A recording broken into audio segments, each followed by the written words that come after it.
ពេលដែលយើងរៀនចប់វគ្គSurvey ទាំង5 program គឺយើងត្រូវបង់លុយអញ្ចឹងហើយថ្ងៃនេះខ្ញុំនឹងបង្ហាញពីរបៀបបង់ក៏ប៉ុន្តែមានបងប្អូនយើងក៏ធ្វើវីដេអូច្រើនដែរក៏ប៉ុន្តែខ្ញុំធ្វើបន្ថែមមួយទៀតទៅវាអត់អីទេគឺនៅពេលដែលយើងរៀនចប់បើសិនជាយើងរៀនអត់អវត្តមានសោះគឺយើងត្រូវបង់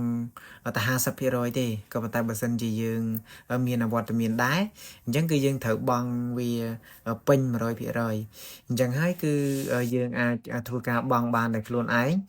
គ្រាន់តែយើងត្រូវតែមាន app របស់ធនាគារដែលយើងកំពុងប្រើទើបយើងអាចធ្វើការទូទាត់បានហើយថ្ងៃនេះខ្ញុំនឹងបង្ហាញពីរបៀបទូទាត់លុយអញ្ចឹងហើយគឺយើងចូលទៅកាន់កុំព្យូទ័រហើយយើង log in ចូលដើម្បីធ្វើការទូទាត់ទាំងអស់គ្នាមកយើងចូលមកគឺយើងចូលមកកាន់ My Page បន្ទាប់ពីចូលមកកាន់ My Page គឺយើងនឹងឃើញកន្លែងនេះ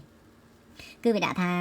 ខ្យល់ចេះថៃគីនៅពេលដែលយើងរៀនគ្រប់ម៉ោងនៅពេលដែលគ្រូបានបញ្ចប់វគ្គសិក្សាគឺកន្លែងហ្នឹងគឺវាដាក់ថាខ្យល់ចេះថៃគីបែបហ្នឹងក៏ប៉ុន្តែបើសិនជាយើងរៀនមិនទាន់ចប់ទេឬក៏រៀនមិនទាន់គ្រប់ម៉ោងទេកន្លែងហ្នឹងគឺគ្រាន់តែវាដាក់ថា issue ចុងតែប៉ុណ្្នឹងទេអត់ទាន់មានពាក្យថាខ្យល់ចេះថៃគីឬក៏ខ្យល់ចេះកន្លែងនេះទេបន្ទាប់ពីយើងរៀនចប់ឬក៏យើងរៀនគ្រប់គឺកន្លែងហ្នឹងគឺវានឹងចេញហើយវាចេញដាក់ថាខ្យល់ចេអញ្ចឹងគឺយើងមិនចាំបាច់មើលអីច្រើនទេគឺយើងចុចទៅលើពាក្យថាខ្យល់ចេតែម្ដងយើងចុចលើពាក្យថាខ្យល់ចេមកចាំតិចយើងចុចកន្លែងខ្យល់ចេនេះហ្នឹងហើយប្រិមិត្តបន្ទាប់ពីយើងចូលមកដល់កន្លែងហ្នឹងអីដែលយើងត្រូវធ្វើគឺយើងចុចកន្លែងពាក្យថាឆាន់ឆេថងងីបន្ទាប់ពីចុចលើពាក្យថាឆាន់ឆេថងងីមកកន្លែងហ្នឹងគឺវាគ្រីសទាំងអស់ហើយបន្តមកទៀតកន្លែងខាងក្រោមនេះគឺវាតម្រូវឲ្យយើងធ្វើការទូទាត់លុយវាមាន Hyundai Card ធឺវាមាន Samsung Card ធឺអញ្ចឹងគឺយើងអាចធ្វើការប្រាស់បានអញ្ចឹងឧទាហរណ៍ថាបើយើងចង់ប្រើ Hyundai Card ធឺយើងចុចលើ Hyundai Card ធឺមកនេះជាកន្លែងហ្នឹងហើយបន្តមកគឺវានឹងធ្វើការចូលទៅទូទាត់ក៏ប៉ុន្តែសម្រាប់ខ្ញុំគឺខ្ញុំប្រើ Cookmin Card ធឺ Cookmin Card ធឺ app វាដែលប្រើគឺមាន app KB Pay អញ្ចឹងហើយចំពោះអ្នកដែលប្រើ Sinhan Card ធឺគឺ app វាឈ្មោះថា Sinhan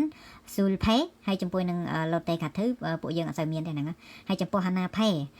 គឺវាមាន app វាដែរគឺវាមានពាក្យ Hana Pay ហើយនឹង One Pay នេះវាមានពីរប្រភេទហ្នឹងបើសិនជាយើងមាន app មួយណាគឺយើងប្រើ app មួយហ្នឹងទៅហើយចំពោះ Uri វាមាន app Uri Card ធឺនិង Yop Card ធឺវាមាន app ផ្សេងៗគ្នាទៅតាមធនាគារនីមួយៗអញ្ចឹងហើយប្រិមិត្តដែលប្រើប្រាស់ធនាគារមួយណាគឺយើងធ្វើការជ្រើសតាមហ្នឹងមកហើយចំពោះ IBK ខ្ញុំអត់ច្បាស់ថាមួយណាដែរខ្ញុំគិតថាប្រហែលជា City Card ធឺនេះហើយប្រហែលបើសិនជារើសអាហ្នឹងអត់បានទេគឺប្រិមិត្តចុចពាក្យថា QA Card ធឺនេះ QA Card ធឺបានន័យថាការផ្សេងអញ្ចឹងគឺប្រិមិត្តអាចធ្វើការជ្រើសអាហ្នឹងបានឥឡូវសម្រាប់ខ្ញុំគឺខ្ញុំប្រើធនាគារ Cookmin ក៏ប៉ុន្តែមុននឹងចូលធ្វើការទូទាត់លុយគឺខ្ញុំសូមបង្ហាញកន្លែងនេះបន្តិចប្រិមិត្តឃើញអត់កន្លែងនេះគឺវាមានដាក់ចំនួនលុយស្រាប់គឺវាមានដាក់ចំនួនលុយស្រាប់នៅកន្លែងហ្នឹងតែម្ដងអញ្ចឹងហើយកន្លែងនេះគឺបើសិនជាយើងត្រូវទូទាត់លុយ 100000 គឺវានឹងដាក់ 100000 បើសិនជាយើងត្រូវទូទាត់35000 គឺវានឹងដាក់35000 ហើយបើសិនជាយើងត្រូវទូទាត់50000អីចឹងទៅគឺវាដាក់ចំនួននៅកន្លែងហ្នឹងហើយប្រិមិត្តមិនបាច់ចាំខ្វល់ថាខ្ញុំត្រូវដាក់លុយប្រមាណគឺមិនចាំបាច់ខ្វល់ទេគឺវានឹងចេញចំនួនលុយស្រាប់នៅកន្លែងហ្នឹងឥឡូវហ្នឹងគឺដើម្បីអាចធ្វើការទូទាត់បានដូចខ្ញុំអញ្ចឹងខ្ញុំប្រើ Cookmin ខ្ញុំចុចយក Cookmin Card ធឺហើយបន្តមកយើងចុចលើពាក្យថាថើមខាងក្រោមនៅពេលដែលចុចថើមខាងក្រោមវានឹងចេញមកបន្តទៀតហើយឥឡូវនេះគឺវាមានជំរើសចំពោះអ្នកដែលប្រើ Cookmin ធនាគារ Cookmin ហ្នឹងគឺវានឹងឲ្យយើងប្រើប្រាស់ app 2 app មួយមានឈ្មោះថា KB Pay ខ្យល់ចេមួយទៀតនឹង KB Star Banking ខ្យល់ចេអញ្ចឹងសម្រាប់ខ្ញុំគឺខ្ញុំប្រើ app KB Pay អញ្ចឹងគឺខ្ញុំ click យក KB Pay បន្ទាប់ពីយក KB Pay មកចុចថើមមកគឺវានឹងចេញ QR វានឹងចេញ QR code មកដើម្បីយើងធ្វើការ scan ឬក៏មួយទៀតគឺវានឹងឲ្យយើងវាយលេខកូដ7ខ្ទង់ឥឡូវខ្ញុំចុចបង្ហាញប្រិមិត្តឥឡូវខ្ញុំចុចលើវាឃើញទេប្រិមិត្តគឺវានឹងចេញបែបហ្នឹងអញ្ចឹងគឺយើងចូលទៅកាន់ app KB Pay មកឥឡូវខ្ញុំចូលទៅបង្ហាញប្រិមិត្តនេះប្រិមិត្តនេះគឺជា app KB Pay របស់ខ្ញុំឥឡូវពេលដែលចូលដំបូងមកគឺវាចេញបែបហ្នឹងអញ្ចឹងគឺប្រិមិត្តឃើញនេះខ្ញុំដាក់អញ្ចឹងខ្ញុំថតវាអញ្ចឹងព្រោះបើថត screen អត់បានទេវាអត់ឲ្យថត app ហ្នឹងអញ្ចឹងហើយគឺយើងចុចកន្លែងពាក្យថាខ្យល់ចេនេះយើងចុចកន្លែងខ្យល់ចេមកហើយបន្តមកទៀតវានឹងឃើញមានកាតយើងភ្ជាប់ក្នុងហ្នឹងហើយជាមួយនឹងកាតផ្សេងបើយើងមានកាតច្រើនគឺវានឹងចេញនៅកន្លែងហ្នឹងទាំងអស់អញ្ចឹងគឺខ្ញុំយកកាតធនាគារខ្ញុំអញ្ចឹងហើយនៅពេលដែលយកកាតធនាគារខ្ញុំអញ្ចឹងនៅពេលដែលចេញបែបហ្នឹងគឺប្រិមិត្តចុចនោះអារូបកាមេរ៉ានោះចុចអារូបកាមេរ៉ាយើងចុចលើពាក្យថា QR scan យើងចុចលើ QR scan មក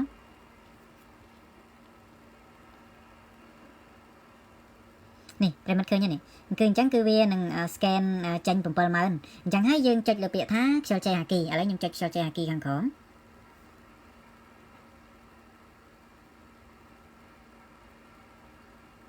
អញ្ចឹងនៅពេលដែលវាចេញមកបែបហ្នឹងគឺប្រិមិត្តកន្លែងនេះបើសិនជាយើងមាន Gmail គឺវានឹងមានស្រាប់ក៏ប៉ុន្តែបើសិនជាយើងអត់មាន Gmail ទេគឺប្រិមិត្តបំពេញ Gmail ចូលមកឥឡូវខ្ញុំបំពេញ Gmail ចូលបន្ទាប់ពីបំពេញ Gmail ចូលរួចគឺយើងនឹងចុចលើពាក្យថាខ្យល់ចេគឺនឹងធ្វើការរួចរាល់ឥឡូវខ្ញុំបំពេញ Gmail សិនហើយបន្តមកចាំយើងចុចលើពាក្យថាខ្យល់ចេខាងក្រោម នេះគឺវាដាក់ថាឆុងសង់ឈូរីtheo Sumnida អញ្ចឹងយើងចុចពាក្យថា close មកនេះអូខេបន្ទាប់ពីយើងទូទាត់រួចលុយរួចកន្លែងនេះគឺវាដាក់ថាខ្យល់ចេបានយកអញ្ចឹងគឺបានន័យថាយើងធ្វើការទូទាត់លុយរួចរាល់ហើយអញ្ចឹងហើយពេលដែលយើងទូទាត់លុយរួចរាល់ហើយគឺប្រិមិត្តអាចធ្វើការប្រឡងឬក៏យើងទិញពាក្យប្រឡងផ្សេងឬក៏យើងធ្វើការឡើងថ្នាក់អីក៏យើងអាចធ្វើការបន្តទៅខាងមុខបានទៀតអញ្ចឹងហើយប្រិមិត្តដែលរៀនគ្រប់ម៉ោងហើយធ្វើការទូទាត់លុយគឺយើងអាចធ្វើមើលវីដេអូនឹងបានរៀនពិបាកដែរប្រិមិត្តពិបាកត្រង់កន្លែងទូទាត់លុយព្រោះថាអ្នកខ្លះគាត់អត់មាន app របស់ធនាគារអញ្ចឹងអានឹងខ្ញុំក៏ដឹងថាមានជំរឿនផ្សេងដែរបើសិនជាប្រិមិត្តដែលគាត់ទូទាត់លុយអត់បានហើយចង់ឲ្យខ្ញុំទូទាត់លុយឲ្យអាចឆាតមក comment នៅខាងក្រោមនឹងក៏បាន